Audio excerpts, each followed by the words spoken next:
안녕하십니까. 남승입니다. 반갑습니다. 남승의 나찾기 진로교육방송 예머니 4회 방송을 시작합니다. 지난 방송 내용을 간단하게 리뷰한 후에 본 방송으로 들어가겠습니다. 지난 방송에는 산업혁명에 대한 얘기들을 많이 했었죠. 영국의 역사가 아놀드 토인비의 산업혁명의 정의 우리 다시 한번 리뷰해보면 산업혁명이란 점진적 연속적 기술혁신과 이에 수반하여 일어나는 사회 경제 구조의 변화, 그러니까 우리가 기술 혁신도 중요하고 이에 따라오는 사회 경제 구조의 변화, 이 두 가지가 다 산업혁명의 굉장히 중요한 이슈다, 이런 얘기를 꺼냈었죠. 이 이야기를 전제로 1차 산업혁명이 있었던 다음 2차 산업혁명이 이어지고 또 2차 산업혁명에서 다시 3차 산업혁명으로 이어져서 드디어 우리는 지금 4차 산업혁명에 살고 있는데, 그 4차 산업혁명의 핵심 개념은 초연결, 초지능, 초융합의 산업혁명 시대에 우리가 살고 있다. 따라서 시대의 변화를 예측하고 수용하고 적응하면 새로운 시대가 주는 엄청난 혜택을 가장 빨리, 가장 많이 누릴 수 있지만, 만약에 반대의 경우라면 그것이 개인이든 지역이든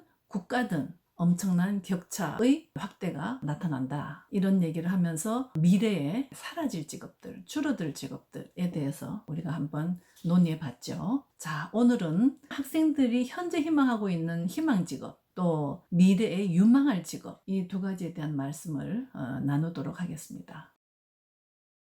자, 요즘 자녀들의 희망 직업이 어떤 것들이 있을까요? 반면에 미래의 유망한 직업들은 또 어떤 것들이 있겠습니까? 희망 직업과 미래 유망 직업에는 분명히 차이가 있습니다. 교육부에서 매년 초중고 학생들의 희망 직업을 조사해서 발표를 하는데, 2019년 자료를 통해서 학교급별로 1위에서 10위까지의 희망 직업에 대해서 한번 말씀드리겠습니다. 초등학교의 경우에 1위는 운동선수, 2위 교사, 3위 크리에이터, 우리 흔히들 유튜버라고 하죠. 4위 의사, 5위 요리사, 6위 프로게이머, 7위 경찰관, 8위 법률 전문가, 9위 가수, 10위 뷰티 디자이너. 반면에 중학생의 경우에는 1위 교사, 2위 의사, 3위 경찰관, 4위 운동선수, 5위 뷰티 디자이너, 6위 요리사, 7위 군인, 8위 공무원, 9위 컴퓨터공학자, 10위 간호사. 고등학생 1위 교사입니다. 2위 경찰관입니다. 3위 간호사, 4위 컴퓨터공학자, 5위 군인, 6위 생명과학자, 7위 건축가, 8위 항공승무원, 9위 공무원, 10위 경영자, CEO. 희망 직업이 없다 라고 답한 초등학생의 비율은 한 12% 정도. 그 다음에 초중고 학생 가운데 희망 직업이 없다라는 학생의 비율이 가장 높은 학교급이 중학생이었습니다. 중학생은 28% 정도가 희망 직업이 없다라고 답을 했어요. 초등학생의 경우에 희망 직업이 없는 비율이 12%로 나타났는데, 4년 전에 비하면 거의 이게 한 2배 정도의 높은 수치라고 합니다. 따라서 우리 학생들에게 더 많은 직업 체험 기회, 또 생각할 수 있는 기회, 또 정보를 얻을 수 있는 기회를 갖도록 하는 것이 필요할 것 같아요. 초중고 학생들에게 공통적으로 나타난 직업군이 2개가 있습니다. 첫째로는 여러분 잘 아시는 교사, 두 번째로는 경찰관. 자, 그 다음에 초등학생에게만 있는 직업군, 법률가, 가수, 유튜버, 프로게이머. 그 다음에 고등학생들에게만 희망 직업으로 언급된 직업군을 살펴보면 컴퓨터공학자, 생명과학자, 항공기 승무원, 경영자, CEO, 건축가. 중학교 학생들의 희망 직업군들은 묘하게도 초등학교에서 일부, 고등학교에서 일부 이렇게 중첩되는 그런 현상을 나타내는데, 이런 것을 보면 우리가 이렇게 좀 현상을 좀 분석할 수가 있겠죠. 학교 급이 올라갈수록 직업군이 다양해지고 훨씬 더 현실적인 직업군으로 조사되고 있었다. 지금부터는 이제 미래에 유망할 직업군을 설명해 드리겠습니다. 직업교육에서는 굉장히 중요한 기관이죠. 한국고용정보원에서 2019년에 10년 후에 유망할 직업을 발표를 했습니다. 에너지공학자, 생명과학자, 네트워크 시스템 개발자, 컴퓨터 보안 전문가, 항공기 조종사, 항공기 승무원, 수의사, 간병인, 물리치료사, 간호사, 의사, 치과의사, 한의사, 변호사, 사회복지사, 사회안전 및 위험관리원. 자, 이렇게 제시를 했는데 직업군들은 굉장히 많습니다만은 제가 나름대로 이렇게 그룹핑을 해보면 과학 분야, IT 분야, 항공 분야, 반려동물 분야, 의료 분야, 사회안전 분야 이렇게 좀 한 6개 군으로 정리를 할 수 있을 것 같아요. 자, 에너지공학자, 생명과학자는 과학 분야, 네트워크 시스템 개발자, 컴퓨터 보안 전문가는 IT 분야, 항공기 조종사, 항공기 승무원은 항공 분야, 수의사는 반려동물 분야, 간병인, 물리치료사, 간호사, 의사, 한의사, 치과의사, 의료 관련 종사자, 변호사, 사회복지사, 사회안전위험관리원 등 사회안전 관련 종사자 이렇게 분류를 할 수가 있겠습니다. 그 다음에 미국의 글래스도어라고 하는 유명한 세계 최대 규모의 직장 평가 사이트가 있습니다. 여기에서도 2019년에 10년 후에 유망할 직업군 5가지를 제시를 했습니다. 1위 데이터 과학자, 2위 수간호사, 3위 마케팅 매니저, 4위 작업치료사, 5위 프로덕트 매니저. 뭐 여러분 물론 다 잘 아시겠지만 제가 짧게 부연 설명을 해드리면 데이터 과학자는 현장에 존재하는 대량의 데이터를 수집하고 가공해서 의미를 해석한 후에 전달하는 작업까지 하는 그런 직업군이 되겠습니다. 2위 수간호사, 간호 업무 전체를 총괄하는 직업군이죠. 전반적인 영업활동을 총괄하는 그런 마케팅 매니저가 3위, 작업치료사는 발달장애 환자들에게 독립적인 일상생활이 가능하도록 재활을 돕는 직업이죠. 일자리 전망에 매우 좋다고 합니다. 5위 프로덕트 매니저는 새로운 상품을 기획하고 생산하고 판매하고 광고까지 하는 모든 것을 책임지고 수행하는 전문가. 그 다음에는 여러분들에게 조금 낯선 그런 직업일 수 있는데 2가지 직업군을 유망 직업으로 소개해 드리겠습니다. 첫 번째로는 온실가스 관리자. 아주 유명한 직업이라고 소개되고 있습니다. 자, 온실가스는 뭔가요? 지구를 둘러싸고 있는 기체. 이 기체가 복사열을 반사해서 온실효과를 가져오고 그 온실효과가 지구온난화의 원인이 된다. 온실가스. 주로 이산화탄소, 메탄, 아산화질소 등이 있죠. 이것이 어느 정도 심각한 문제냐 하면 2016년 조사에 의하면 지구 전체의 온실가스 배출량 중에서 중국이 3분의 1을 배출했다고 합니다.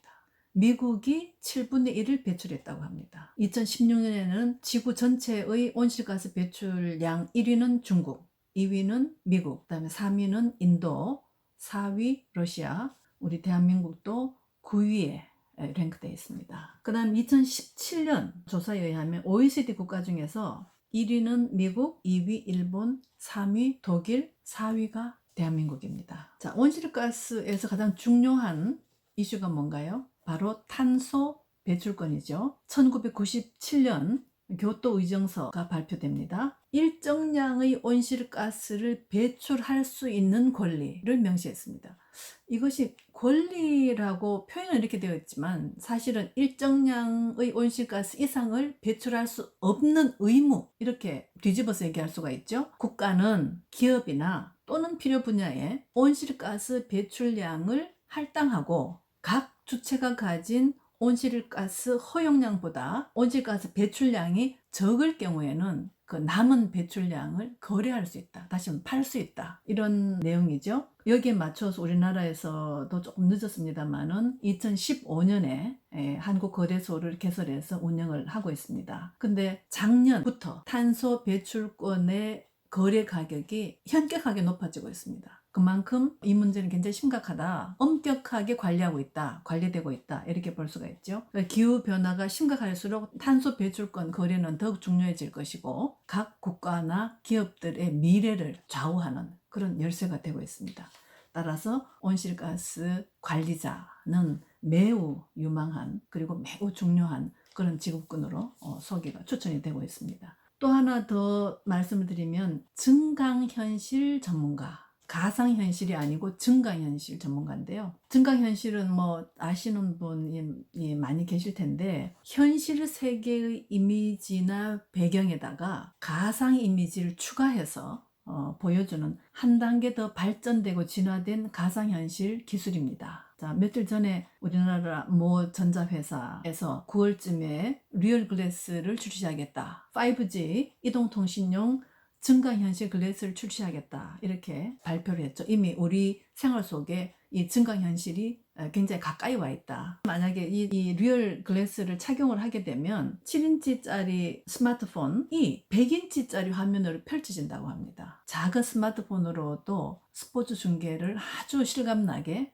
그렇게 즐길 수 있는 그런 기술이라고 합니다. 또 머지않아서 이 스마트폰과 리얼 글래스를 통해서 가상 공간에서 다른 사람과 회의도 할 수 있는 이런 정도로 아주 우리 현실 가까이에 이미 와 있는 기술인데, 이 증강현실 전문가가 미래의 아주 유망한 직업군으로 소개되고 추천되고 있습니다. 희망 직업과 유망 직업 간에 어떤 차이가 있는지 충분히 이해하실 거라고 봅니다. 학생들이 희망 직업군에는 우리에게 낯설거나 새로운 직업은 별로 없었죠. 대부분 잘 익숙해 있는 그런 직업들인데, 반면에 유망 직업군들은 어땠습니까? 뭐 온실가스 관리자라든지 증강현실 전문가라든지 컴퓨터 보안 전문가라든지 네트워크 시스템 개발자라든지 다소 낯설고 우리에게 익숙하지 않은 새로운 그런 직업들인데, 주로 AI나 IT 그리고 4차 산업혁명과 밀접하게 관계되는 그런 직업군들이었죠. 자, 이 희망 직업과 유망 직업 간의 이 차이를 우리가 어떻게 잘 자녀들에게 이해시키고 준비시키고 하는 것이 필요한가, 그것이 우리 학부모의 또 다른 역할이 되겠습니다. 요거는 뒤에 그냥 재미로 한번 말씀드릴 텐데요. 워크넷이라고 하는 사이트가 있습니다. 거기에서 2018년 취업이 잘 되는 자격증 10가지를 소개를 해 주셨어요. 우리나라에는 국가 자격증 또는 민간 자격증 다 합쳐서 한 32,000 종류의 자격증이 있다고 합니다. 짧게 많죠? 그 중에서 10개 정도가 취업이 잘 되는 자격증, 다시 말하면 취업을 잘 할 수 있는 자격증이라고 워크넷에서 발표를 했는데, 5위부터 말씀을 드릴게요. 보육교사 자격증 5위, 간호조무사 자격증 4위, 사회복지사 자격증 3위, 요양보호사 자격증 2위, 1위는 뭘까요? 혹시 아시는 분 계십니까? 네, 바로 자동차 운전면허 자격증이라고 합니다. 뭐 자동차를 운전할 사람을 찾는 것이 아니고, 어떤 직업을 응시하든 어떤 구직 활동을 하든 간에 반드시 자동차 면허증은 소지해야 한다. 이런 의미에서 자동차 운전면허증이 취업이 가장 잘 되는 자격증 1위로 발표되었습니다. 오늘은 구체적으로 직업에 대한 말씀을 많이 드렸습니다. 우리 아이들이 만나게 될 변화된 그런 직업 환경이 좀 실감이 나시는지요? 물론 오늘 제시된 새롭게 탄생할 직업들이 유망 직업의 전부는 아닙니다. 더 많이 있을 것입니다. 그리고 지금 현재 존재하고 있는 직업들이 어느 한순간 순식간에 모두 사라지는 그런 일도 없을 것입니다. 그러나 분명한 것은 AI 중심, IT 중심, 4차 산업혁명 중심의 직업군들이 훨씬 더 많아질 것이고 훨씬 더 전망이 더 밝다, 이런 방향으로 이해를 하시면 될 것 같습니다. 따라서 변화의 흐름을 이해하고 또 그 흐름의 의미를 읽어내는 안목, 그리고 거기에 적응하는 적응 능력, 이것이 중요하다. 근데 그 말씀 다시 한번 강조해 드리고, 다음 시간에는 미래 시대를 대비하는 여러 가지 대책 그리고 제안을 중심으로 설명을 드리도록 하고요. 장시간 시청해 주셔서 감사드리고, 쑥스럽습니다만은 구독, 좋아요 좀 눌러주시면 굉장히 큰 힘이 되더라고요. 다시 한번 부탁을 드리겠습니다. 다음 시간에 만나 뵐 때까지 건강하시고 행복하십시오. 감사합니다.